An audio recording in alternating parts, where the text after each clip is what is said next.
তো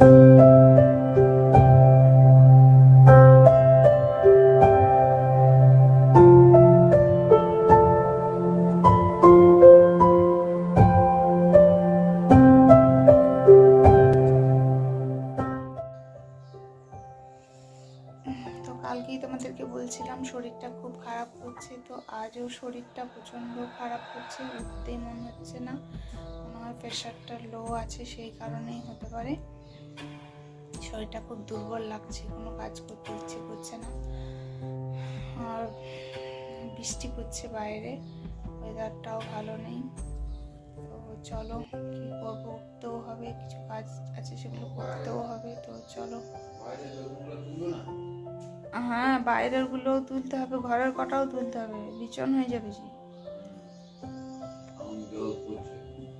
চলো তুলে দাও গা। বেগুন গাছে বেগুন হয়ে আছে, তো ওই বেগুনগুলোকে তোলার কথা বলছে, তো বেগুনগুলোকে তুলতে হবে, কারণ অনেক বড় হয়ে গেছে, নাহলে বিচন হয়ে যাবে, তখন আর খেতে ভালো লাগবে না। তো চলো, বেগুনগুলো তুলবে, তো তোমাদেরকে দেখাই। চলো। তো উঠে এসে দেখি বেশ ভালোই বৃষ্টি হয়েছে, বর্ষাকালের মতো। তো শীতের পরেই বৃষ্টি, তো বেশ ঠান্ডা ঠান্ডা লাগছিল। তো এখনও বৃষ্টি পড়ছিল টিপটাপ করে। আর গাছগুলোর অবস্থা দেখো, ভিজে ধুলোটা চলে গেছে। আর এদিকে ছেলেকে ডাকছি ঘুম থেকে উঠতে, তো কিছুতেই ওঠে না, অথচ বলবে অ্যালার্ম দিয়ে রাখো আমি উঠবো। অ্যালার্ম যেমন কার তেমন বেজেই গেছে, আর ও বিছানায় যেমন কার তেমন। তো গোটা বিছানা জুড়ে কি করেছে অবস্থাটা দেখছো। তো তারপরে আমি তরকারি কাটতে বসে গেছি। আর তরকারির যা আজকে অবস্থা, আজ হচ্ছে মোচা। তো দেখতে পাচ্ছ, মোচা এখন বাছাবাছি চলছে। তো মোচা বাছতে কতটা সময় লাগে তোমরা তো জানোই। তো কি আর করব, এনেছি যখন করতে তো হবেই। তো মোচা আমার বাছা কাটা হয়ে গেছে, ভাবলাম এঁচোড়টা করব, তো দেখি এঁচোড়টা নষ্ট হয়ে গেছে। তো একটু মতো নেওয়া হলো, সেটা দিয়ে বড়া বানাবো। তো মোচাটাকে ভালো করে কেটে ধুয়ে দেখো লবণ আর হলুদ জলে ভিজতে দিয়েছি, যাতে কষও না লাগে, সেই জন্য। তো তারপরেই চলে এলাম, দেখো সকালে বেগুন কাটার কথা ওর, তো বৃষ্টি পড়ছে বলে আর বেগুনগুলো তোলেনি। তো ভাবলাম চলো আমি তুলে নিই, নইলে গাছের মধ্যে একদম বুড়ো হয়ে যাবে, বিচন হয়ে যাবে, আর খেতে পারা যাবে না। তো সেই জন্যই আমি বেগুনগুলোকে তুলে নিলাম, আর ছেলেকে বললাম চল তো একটু ক্যামেরাটা করে দে।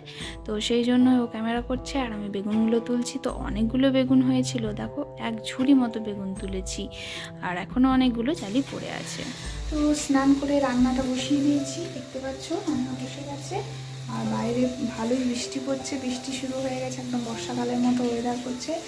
তো ভাবলাম খিচুড়ি বানাবো। তো মা বললো খিচুড়ি খাবে না, কারণ মা বেগুনটা একমাত্র এই বুধবারই খেতে পায়, ছেলের জন্ম বা স্বামীর জন্মবার বলে খেতে পায় না। তো বললো যে খিচুড়ি করো না, আমি বেগুন দিয়ে ভাত খাবো। তো সেই জন্য ভাতই দিলাম, খিচুড়ি করলাম না। তো রাত্রে দেখবো যদি পারি তাহলে খিচুড়িটা বানাবো। তো চলো, এখন রান্নাটা কিছুটা বসিয়েছি, এখন পুজো করে নিই, তারপরে আবার আসছি। আমরা এখানে দেবা আর দেবী মিলে বসেছি মুড়ি খেতে। মুড়ি খাচ্ছি, কলাই সেদ্ধ, গুড়, কাঁচা লঙ্কা দিয়ে মুড়ি খাচ্ছি। আরও ছেলেকে কি বলছিল জানি না, ছেলে ক্যামেরা করছিল। তো আর এদিকে আমার দেখো তৈরি হয়ে গেছে মোচার ঘন্ট। তো এই রেসিপিটা আমি তোমাদের সঙ্গে শেয়ার করব, এই চ্যানেলেই পাবে। আর এখানে করেছি দেখো এঁচোড়ের বড়া ভাজবো বলেছিলাম, সেই এঁচোড়ের বড়া ভেজেছি। আর করলাম হচ্ছে মাছ, পটল, কাঁচকলা দিয়ে ঝোল বানিয়েছি। আর এখানে দেখতে পাচ্ছ কি করছি আমি আগুন নিয়ে, এখানে হচ্ছে ছোলা কলাইগুলোকে পোড়াবো। তো যদিও এই ভিডিওটা আজকের নয়, এটা আর এক দিনের ভিডিও, তো এটা ভাবলাম তোমাদের সঙ্গে শেয়ার করি। তো সেই জন্যই দেখো কলাইগুলো পুড়িয়ে নিচ্ছি। আমার ছেলে খুব কলাই পোড়া খেতে ভালোবাসে। তো তোমরাও কে কে কলাই পোড়া খেতে ভালোবাসো আমাকে অবশ্যই কমেন্ট করে জানিও। হ্যাঁ, কলাই পোড়া সত্যিই খুব টেস্টি। আর পোড়ানো আমাদের কমপ্লিট, আর আমরা দুজনেই ওখানেই বসে পড়েছি, কলাই ছাড়িয়ে ছাড়িয়ে খেতেও লেগেছি। আর এদিকে সন্ধ্যাবেলায় ভাবলাম একটু পায়েস বানাই, কারণ হচ্ছে দুধ ছিল জমা, আগের দিনকার দুধ ছিল, তারপর মামা এসেছিলো বলে দুধ আনানো হয়েছিল, সেই দুধও অনেকটাই ছিল। তো সেই কারণে দুধ অনেকটা থাকার জন্য ভাবলাম কি বানাবো, চলো পায়েসটাই বানাই, তাহলে রুটি দিয়ে খাওয়াও যাবে। আর তারপরে আমি ময়দা মেখে রুটিও বানিয়ে নিলাম। আর ফুলকো ফুলকো রুটি, দেখছো রুটিগুলো কেমন ফুলছে। আর ফুলকো ফুলকো রুটি দিয়ে পায়েস তো ভালোই লাগবে, তাই আমার বড় বললো আমি রুটি খাবো। তো আর আমার ছেলেকে এদিকে দেখো বলেছি আসনগুলো পেতে দিতে, তো প্রত্যেক দিন ওই আসনগুলো পারে। হ্যাঁ, তো আজকে যেহেতু বলেছি ভিডিও বানাচ্ছি দেখে ও আর ভালো করে পারছে না, পায়ে করে করে পারছে। বলছে তুমি ভিডিও করবে, দেখো আমি এইভাবে আসন পারবো। তো চলো যাই হোক, আমাদের খাওয়া দাওয়া কমপ্লিট হয়ে গেছে।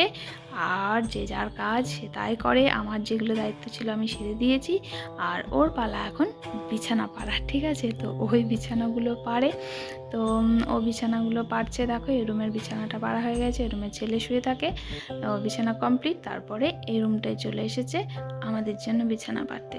তো চলো, ও এখন বিছানাগুলো পেরে নিচ্ছে, ঝাড়ছে। মানে আমার বিছানা পাড়াটা ওর পছন্দ হয় না, মেন হচ্ছে চাদরগুলোকে তুলে ছেড়ে তারপর বিছানা পাড়াবে, আমি অতটা পারি না। তো সেই জন্যই ওই দায়িত্বটা নিয়েছে, করো। তো চলো আজকের মতো ব্লগটা এই পর্যন্তই, আমাদের বিছানা রেডি, আমরা এখন শুয়ে পড়ি।